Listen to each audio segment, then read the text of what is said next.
No se puede seguir gastando sin control y al mismo tiempo reducir la inflación. Esto nos lleva a una conclusión inevitable. No es posible subir las tasas de interés lo suficiente como para ofrecer un rendimiento real atractivo a los acreedores, sin causar al mismo tiempo una contracción en la actividad económica. Las relaciones causa-efecto que rigen estos fenómenos son, en su mayoría, atemporales. A lo largo de la historia vemos ciclos repetitivos.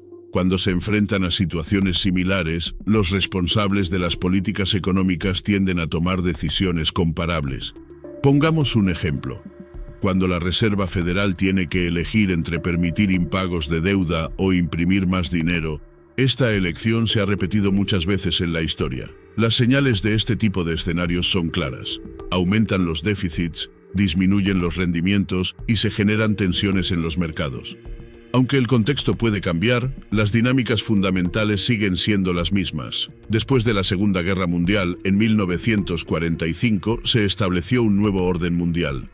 En ese entonces, Estados Unidos emergió como la gran potencia vencedora, con un 80% de las reservas de oro mundial, que en ese momento era sinónimo de dinero, la mitad del Producto Interno Bruto global y un monopolio casi absoluto de poder militar. Con estas ventajas, estableció las reglas del juego mundial. Por eso, la sede de las Naciones Unidas está en Nueva York, y tanto el Fondo Monetario Internacional como el Banco Mundial tienen su sede en Washington, D.C. Además, el dólar se convirtió en la moneda de reserva global debido a estas circunstancias, pero todo cambia con el tiempo. Hoy nos enfrentamos a transformaciones profundas en tres aspectos clave que no habíamos vivido simultáneamente en nuestra era. El primero es el nivel de deuda y la creación de dinero, que afecta directamente el valor de las monedas. Esto genera presiones que vemos reflejadas en la economía todos los días. Ante la magnitud de la deuda, los bancos centrales deben elegir: pagar con dinero fuerte y enfrentar una crisis de deuda o pagar con dinero devaluado imprimiendo más billetes. Históricamente, siempre optan por imprimir más dinero, lo que inevitablemente genera inflación. El segundo gran desafío es el conflicto interno. Cuando existen brechas significativas de riqueza y valores junto con crisis financieras, surgen movimientos populistas tanto de izquierda como de derecha. En estos momentos, las personas que se sienten excluidas buscan líderes que luchen por sus intereses. No quieren figuras moderadas que busquen consenso, sino figuras que defiendan con firmeza su causa, lo que endurece las posturas y polariza a la sociedad. Esto crea un entorno en el que, en eventos clave, como unas elecciones, podría suceder que ninguna de las partes acepte la derrota. Incluso hemos visto cuestionamientos a decisiones de instituciones clave como la Corte Suprema. Aunque esto pueda parecer un fenómeno nuevo, ha ocurrido muchas veces en la historia. Al analizar esos patrones, podemos entender por qué las brechas se amplían y las posiciones se vuelven más rígidas con el tiempo. El tercer desafío es la aparición de nuevas potencias que desafían a la que ocupa el lugar dominante. En 1945, Estados Unidos era la nación más poderosa del mundo. Hoy, su hegemonía ya no es absoluta. China y sus aliados han crecido al punto de competir en igualdad de condiciones en términos de influencia y poder. Cuando dos potencias compiten por el control, el conflicto sigue un patrón predecible. Primero, comienza una guerra comercial. Después, una guerra tecnológica, seguida de una lucha por influencia geopolítica. Luego, se recurre a sanciones económicas, lo que conocemos como guerra de capitales. Finalmente, si las tensiones no se resuelven, puede desencadenarse un conflicto militar. La historia ha demostrado este proceso repetidas veces. Además, existe una tendencia preocupante: mirar la economía como si observáramos por un espejo retrovisor, enfocándonos únicamente en los niveles actuales de inflación, sin comprender las dinámicas inflacionarias monetarias. Hay dos tipos de inflación. La primera es cuando la demanda supera la capacidad de producción de bienes y servicios, lo que reduce las tasas de desempleo, pero genera presiones inflacionarias. La segunda es la inflación monetaria, que ocurre cuando se imprime dinero y se genera más crédito del que corresponde al volumen real de bienes y servicios disponibles. Esto provoca un aumento en los precios y un desequilibrio creciente. Cuando se imprimen grandes cantidades de dinero, los inversores comienzan a vender bonos porque los rendimientos no son lo suficientemente atractivos. Este desequilibrio entre la oferta y la demanda de bonos puede llevar a dos resultados: o las tasas de interés suben para frenar esa demanda, o el Banco Central imprime más dinero para cubrir los déficits. Y como hemos visto a lo largo de la historia, los bancos centrales casi siempre optan por imprimir más dinero. Este tipo de inflación monetaria es la misma que desencadenó crisis inflacionarias, como las de los años 70 en Estados Unidos o la hiperinflación en la República de Weimar en Alemania durante los años 20. Sin embargo, muchas veces no se le presta la atención necesaria hasta que los efectos ya son devastadores. Cuando la deuda alcanza niveles extremos, se convierte en un problema porque, al final, la deuda de una persona es el activo de otra. En este contexto, pagar la deuda se vuelve un dilema. O se paga con dinero fuerte, lo que genera recesión, o se paga con dinero devaluado, lo que provoca inflación. Esta es la razón por la que entramos en situaciones de estanflación. Economías estancadas con bajo crecimiento pero alta inflación, una combinación que debilita aún más el panorama económico. Este es precisamente el escenario que enfrentamos hoy, un resultado directo de las decisiones de política monetaria que se han tomado para intentar controlar un problema que ya se estaba gestando desde hace años. Cuando un país acumula demasiada deuda, las políticas económicas se convierten en un delicado acto de equilibrio. ¿Qué busca un banco central? Ni una inflación demasiado alta, ni un crecimiento demasiado bajo. Pero cuando la deuda de una persona es el activo de otra, el ajuste se vuelve muy complicado. Este es el contexto en el que surge la estanflación, un periodo con un crecimiento económico estancado y una inflación persistente. Un ejemplo de esto fue el final de la década de 1960. Durante esos años, el gasto público aumentó significativamente debido a la guerra de Vietnam y los grandes programas sociales en Estados Unidos. La metáfora armas y mantequilla describe perfectamente cómo se intentaba sostener simultáneamente un conflicto militar y políticas de bienestar. Sin embargo, el país escribió demasiados cheques en comparación con la cantidad de dinero real respaldado por oro. Esto llevó, en 1971, a la devaluación del dólar y al fin del patrón oro, lo que marcó el inicio de una era de impresión masiva de dinero y estanflación. ¿Cómo se combate la inflación en estos casos? La respuesta tradicional es aplicar políticas monetarias restrictivas, quitar dinero y crédito de las manos de la población para reducir la demanda. Esto se logra vendiendo activos como bonos y elevando las tasas de interés. De esta forma se crea una contracción que reduce el poder adquisitivo, pero este enfoque tiene un costo alto, menos poder de compra, menos inversión y un crecimiento económico más lento. La inflación, explicada de manera simple, ocurre cuando hay una cantidad desproporcionada de dinero y crédito en circulación, en comparación con la cantidad de bienes y servicios disponibles. Si el aumento del dinero supera la capacidad de producción, los precios suben. Durante la última década, especialmente tras la crisis provocada por la pandemia y las tensiones geopolíticas, la oferta de productos se vio interrumpida. Sin embargo, el principal motor de la inflación fue el exceso de dinero inyectado en la economía. Hoy, la posición de Estados Unidos en el escenario mundial ya no es tan dominante. En términos comerciales, China ha igualado e incluso superado a Estados Unidos en varios mercados, convirtiéndose en el socio comercial más importante para muchos países. La capacidad de imprimir una moneda aceptada globalmente sigue siendo un privilegio para Estados Unidos, pero no es invulnerable. ¿Por qué? Hay dos amenazas principales. La primera es la devaluación del dinero debido a la emisión descontrolada. Aunque esta práctica es común entre las principales economías, todas las monedas están perdiendo valor frente a los bienes y servicios. La segunda amenaza es la arma financiera, que representa el dólar cuando se utiliza para imponer sanciones. Esto ha llevado a otros países a buscar formas de protegerse, diversificando sus reservas y explorando nuevas alternativas, como acuerdos comerciales en monedas distintas al dólar. A lo largo de la historia, cuando las monedas se deprecian simultáneamente, las personas buscan activos reales para resguardar su riqueza, como propiedades, oro u otros bienes. En los años 30, las principales monedas perdieron valor frente al oro y los activos tangibles. Hoy nos acercamos a una nueva era en la que surge una gran pregunta. ¿Cuál será la nueva moneda de referencia? Es posible que el futuro no esté marcado por una única moneda estatal. Podría ser una combinación de criptomonedas, metales preciosos u otros activos. Aunque el dólar siga siendo una moneda de intercambio, su papel como reserva de valor está siendo cuestionado debido a la falta de un retorno real en los bonos.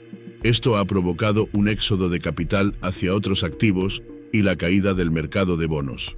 Además, la producción global se está reorganizando en función de intereses políticos e ideológicos. Las grandes potencias, como China y Estados Unidos, están priorizando su autosuficiencia frente a la interdependencia que caracterizaba la economía global. La preocupación por sanciones y rupturas en las cadenas de suministro ha llevado a muchos países a buscar ser autosuficientes. Este movimiento no es nuevo, es una característica inherente del capitalismo. El capitalismo ha sido un sistema excepcional para generar riqueza, pero también ha provocado desigualdades profundas. Al concentrar la riqueza, se acumula deuda, y cuando ésta alcanza niveles extremos, las brechas sociales se amplían. En ese contexto, las personas que se sienten marginadas buscan respuestas y las sociedades se polarizan.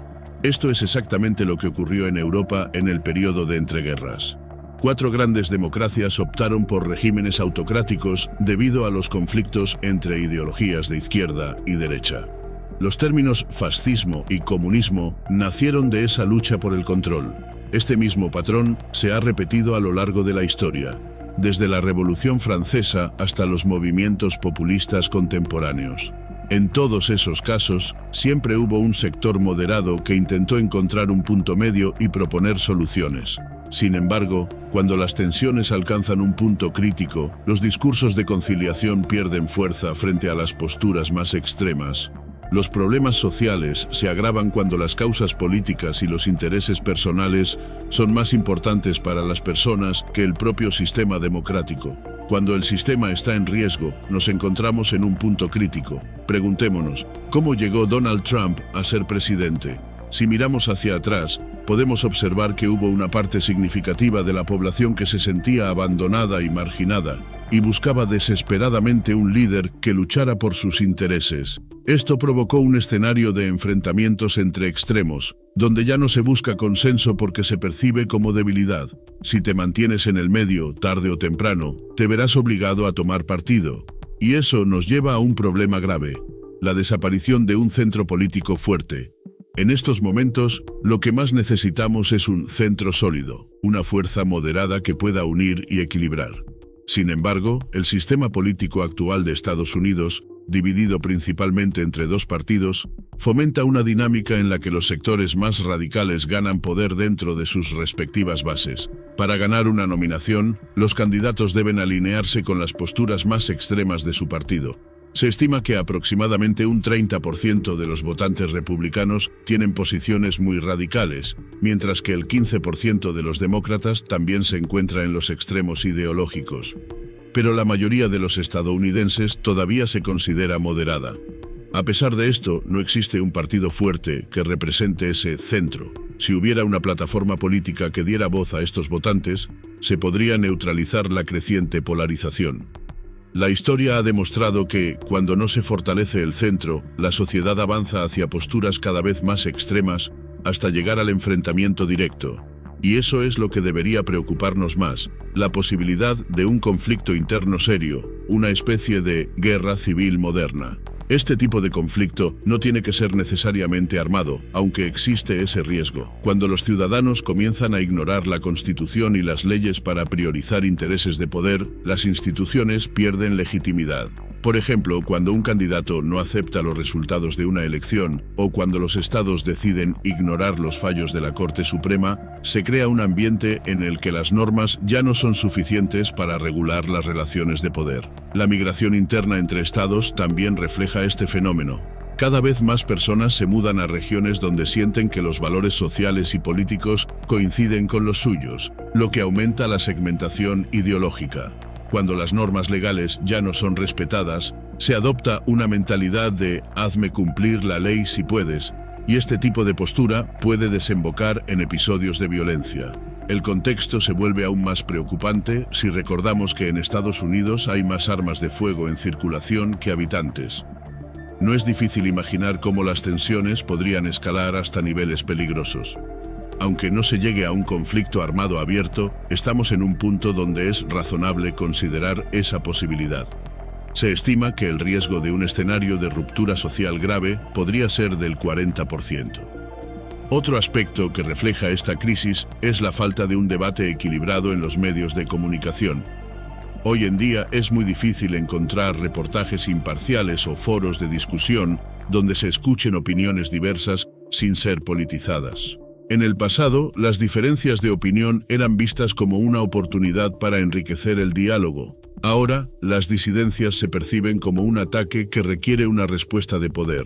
Desde 1980, el ingreso per cápita del 60% de la población estadounidense ha permanecido estancado. Si se les pregunta en encuestas, la mayoría considera que el sistema actual ha fallado en brindar igualdad de oportunidades. Un sistema que no se adapta ni mejora es un sistema destinado al colapso. ¿Qué se necesita para revertir esto? La respuesta es sencilla en teoría, pero compleja en la práctica: inversión en educación y en infraestructura. A lo largo de la historia, estos han sido los pilares del desarrollo económico y social.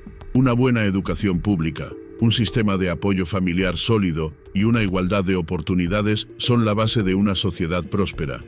Si estos elementos están presentes, el talento puede surgir en cualquier parte y contribuir al bien común. Sin embargo, muchas comunidades carecen de estos recursos básicos.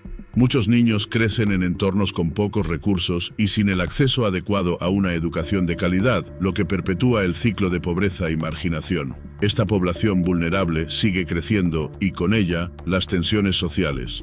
El auge de líderes populistas es una consecuencia directa de este sentimiento de exclusión.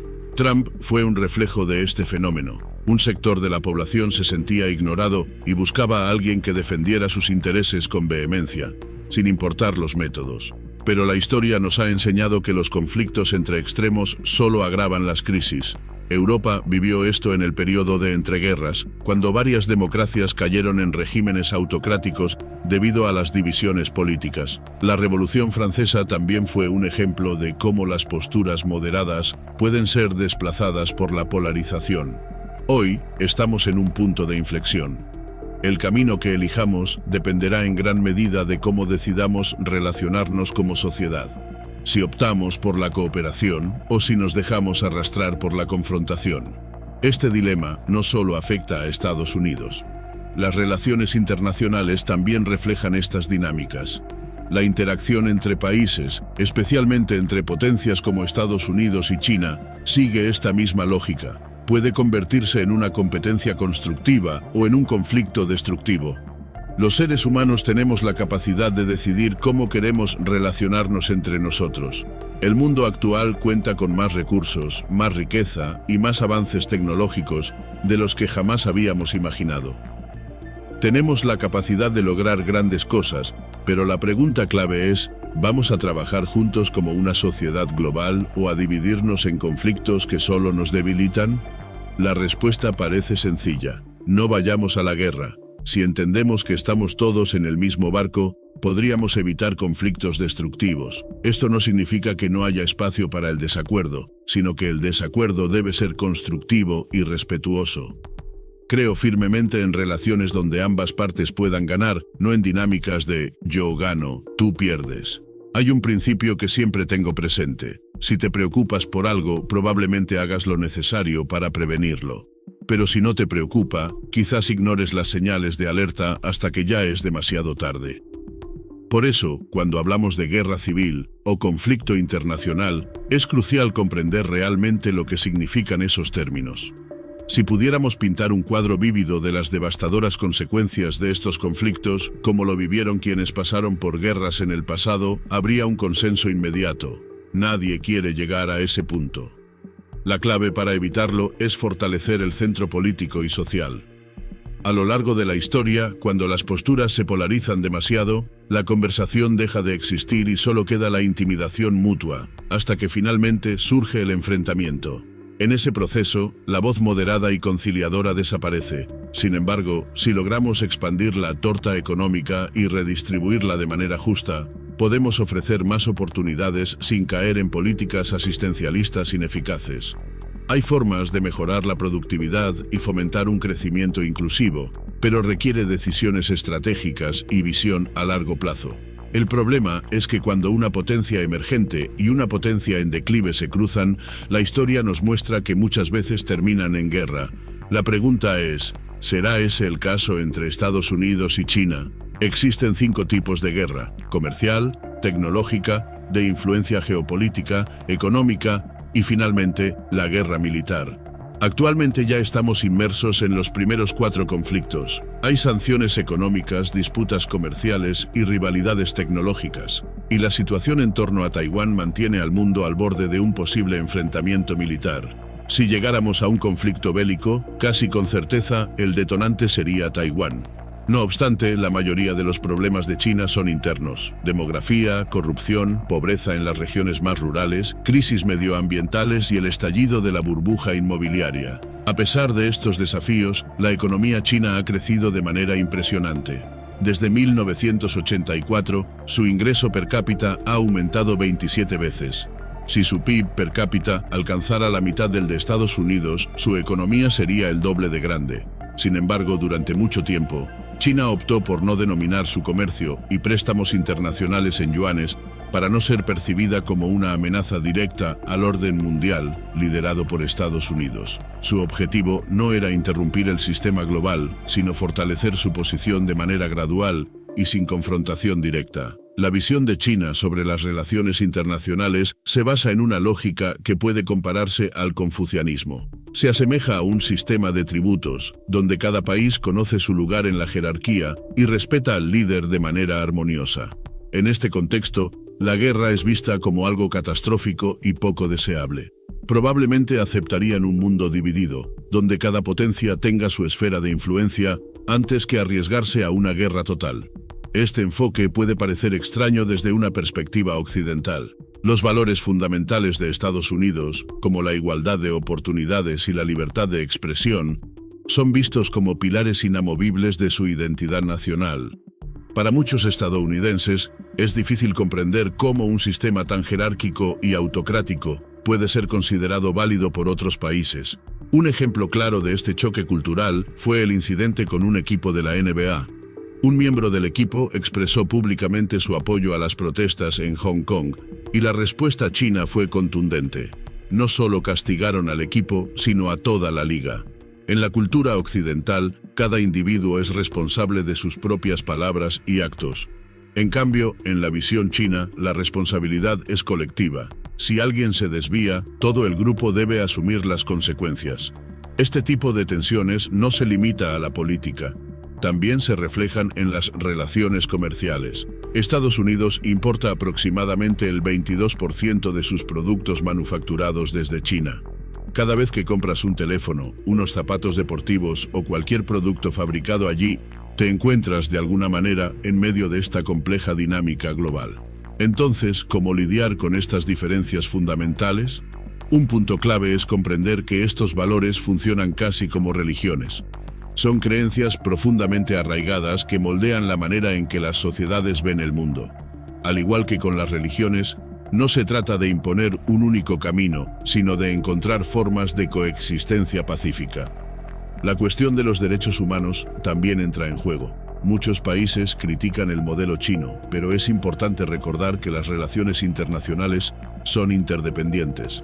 Gran parte de la economía global está vinculada a China. Por ejemplo, tu teléfono, tu computadora o incluso tu ropa podrían haber sido producidos en fábricas chinas. Por eso las decisiones sobre cómo interactuar con China no solo son políticas, sino también económicas y culturales. La clave está en encontrar un equilibrio que nos permita mantener nuestros valores y al mismo tiempo gestionar las complejidades de un mundo cada vez más interconectado. El éxito de las sociedades a lo largo del tiempo ha dependido de elementos universales: una educación amplia y accesible, un sistema meritocrático que premie las capacidades y un liderazgo fuerte que entienda las necesidades de su gente. El confucianismo fue uno de los primeros sistemas en implementar una meritocracia mediante exámenes, lo que permitió que los cargos fueran ocupados por las personas más preparadas. reduciendo la corrupción. Sin embargo, estos elementos no son exclusivos de China. Si miramos la historia de distintas civilizaciones y dinastías, encontraremos patrones comunes de éxito y decadencia. En China, durante siglos, el trabajo arduo y la disciplina hicieron que el país se mantuviera como una de las principales potencias hasta el declive en el siglo XIX. Estos principios son atemporales y universales, pero el desafío siempre ha sido encontrar el equilibrio adecuado entre el orden y la libertad. Hoy, China enfrenta ese dilema. Ha impulsado un modelo de capitalismo de Estado con programas que fomentan el emprendimiento, como el de Pequeños Gigantes, para apoyar a empresas emergentes. Sin embargo, en los últimos años, el sistema se ha vuelto más autoritario. Por otro lado, Estados Unidos enfrenta el problema contrario, un exceso de desorden y polarización. En China, el disenso no se expresa de manera abierta como en Occidente. Aunque las personas pueden estar en desacuerdo, esas opiniones rara vez se ventilan en público. Esto es parte de un modelo más jerárquico y centralizado, donde el gobierno mantiene un control firme sobre la narrativa. Hace unos años, cuando Xi Jinping llegó al poder, había dos grandes problemas: la corrupción y la falta de acceso al crédito para pequeñas y medianas empresas. Con el tiempo, el país implementó mercados de capital y redujo significativamente los niveles de corrupción en sectores clave. Sin embargo, a medida que se fortalecía el liderazgo de Xi, el sistema se volvió más nacionalista y centralizado. Esto ha llevado a un escenario donde las relaciones internacionales ya no se perciben como de beneficio mutuo, sino como una partida de ajedrez en la que cada movimiento busca ejercer presión sobre el rival. Pero la humanidad ha demostrado, una y otra vez, su capacidad para superar desafíos a través de la cooperación y la innovación. Los conflictos y las crisis pasan y la vida sigue adelante. A pesar de los periodos de guerras y dificultades, el progreso económico y social a largo plazo ha sido una constante. Esto refuerza la idea de que tenemos el poder de mejorar nuestras condiciones si actuamos con sensatez y trabajamos juntos. La dinámica entre los líderes y la población juega un papel crucial. Los grandes líderes de la historia no solo reaccionaban a los problemas de su tiempo, sino que comprendían las circunstancias y trazaban una visión de futuro que inspiraba a sus ciudadanos. Un ejemplo es Konrad Adenauer, quien lideró a Alemania Occidental después de la Segunda Guerra Mundial, guiando al país hacia la recuperación tras una derrota devastadora. El liderazgo efectivo varía según la época y las necesidades, pero siempre requiere un vínculo sólido con la población. La pregunta es, ¿puede un líder unir a una población dividida? En cuanto al panorama económico global, el fin del patrón oro en 1971, cuando Nixon anunció que los dólares ya no serían convertibles en oro, fue un evento que marcó un cambio fundamental. Recuerdo haber estado en la bolsa de valores ese día, esperando una caída significativa del mercado, pero ocurrió lo contrario. Los índices subieron. Fue entonces cuando entendí la importancia de estudiar la historia para comprender el presente. Situaciones similares ocurrieron durante la Gran Depresión, entre 1929 y 1933, cuando las tasas de interés llegaron a cero y la Reserva Federal ya no pudo reducirlas más. La única opción fue imprimir dinero y comprar activos financieros para estabilizar la economía. Esto se repitió en 2008 durante la crisis financiera, y quienes estudiaron los patrones históricos pudieron anticipar las medidas que se tomarían. Al analizar la historia, es fundamental no solo mirar los resultados, sino entender cómo se vivieron los eventos en tiempo real. Esto permite imaginar cómo se sentían las personas al enfrentarse a decisiones cruciales y prever cómo podrían reaccionar las sociedades ante crisis futuras. El debate sobre qué tipo de moneda debería liderar el futuro también es crucial. Una moneda debe ser aceptada internacionalmente y mantener su valor a lo largo del tiempo. El oro, por ejemplo, siempre ha sido percibido como un refugio seguro debido a su valor intrínseco. En cambio, las monedas fiduciarias dependen de la confianza en los gobiernos que las emiten. Las criptomonedas, como Bitcoin, representan una alternativa interesante, pero también un desafío para los sistemas tradicionales. Por eso, algunos gobiernos han prohibido su uso, temiendo que puedan socavar las monedas oficiales. A pesar de estos riesgos, la innovación continúa, y es importante estar abiertos a experimentar y aprender sobre estas nuevas tecnologías. Sin embargo, el dinero nunca fue mi principal motivación. Para mí, lo importante siempre ha sido hacer algo que disfruto y que tenga valor para los demás. Cuando trabajas con pasión y creatividad, el éxito financiero puede llegar como una consecuencia, no como un objetivo. Si juegas el juego de la vida con entusiasmo, los resultados positivos suelen ser un accidente feliz.